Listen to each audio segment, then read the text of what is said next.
Hey, Dana. What's up, man? What's up? Hey, so I wanted to thank you for agreeing to have a quick little conversation with me about the lending market in Oh, today's confusing times. You want to give us a little bio about what you do and how long you've been doing it? name's Dana Mesarchik. I've been working for Cross Country Mortgage now for a couple of years, but been in the lending industry for the last 30 years. So, seen quite a Okay. bit of change over all these years.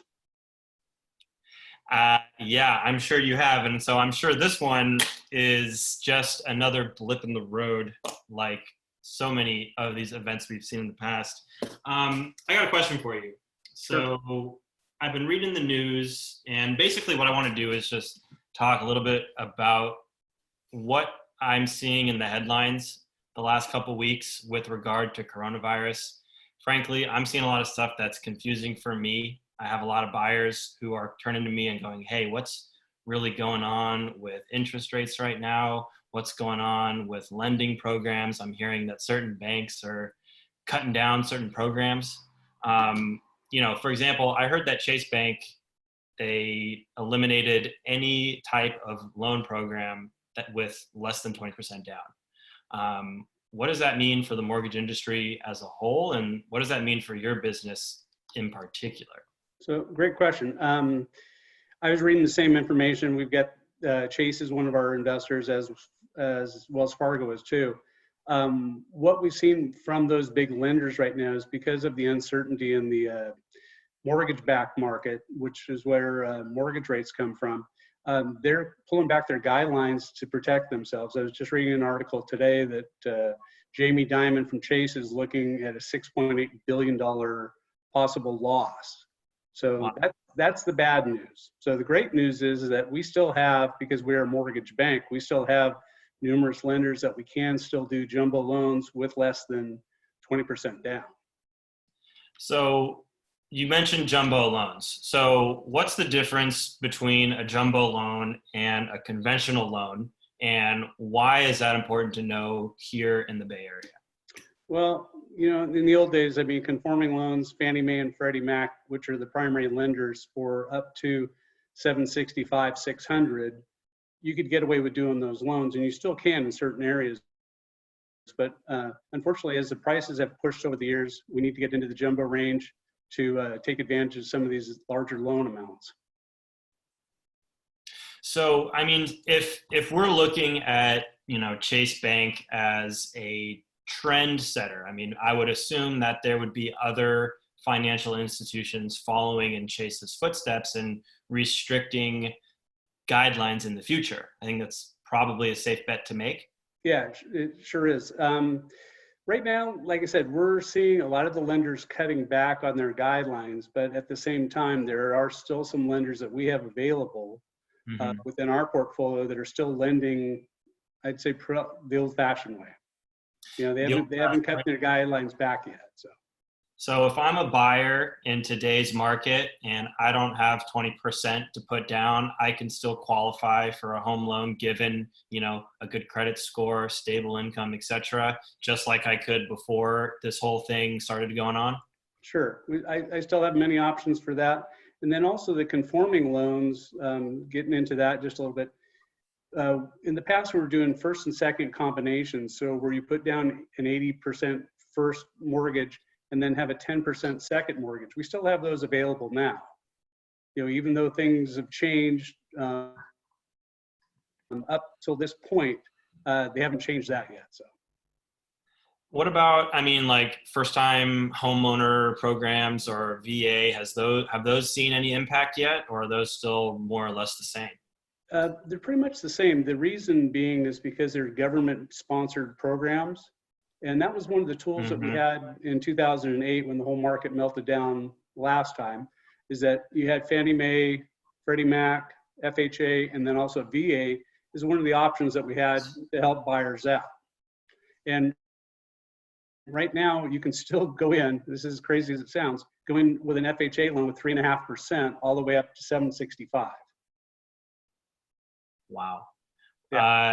What about, okay, so actually I heard something about VA loans. Now, Is it true that you can, is there a cap on the amount of loan that a VA loan can get? I heard that changed recently.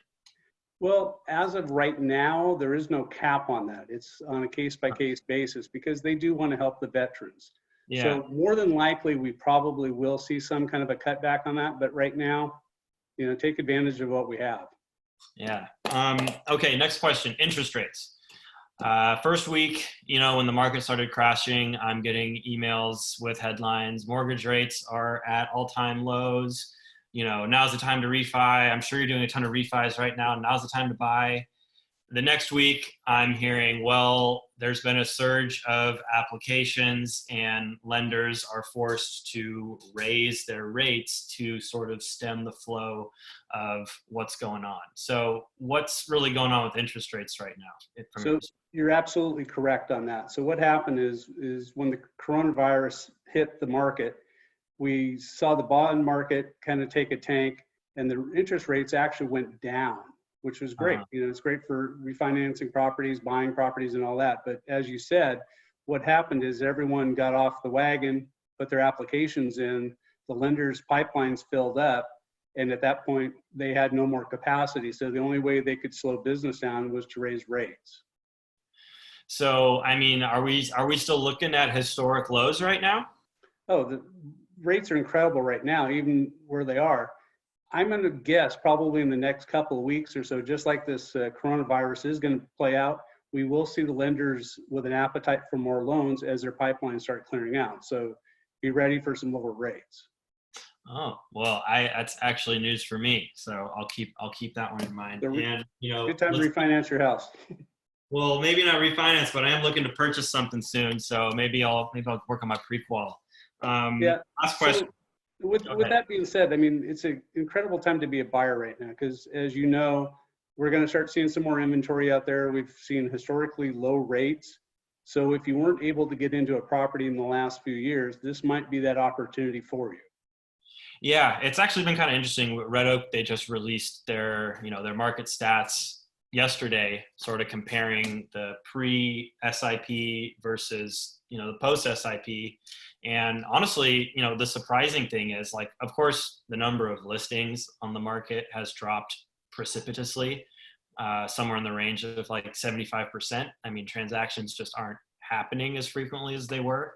But the interesting thing is that the properties that are selling and that are going into contract are still receiving multiple offers. And we're not seeing any sign of a price decrease, at least here in the Bay Area.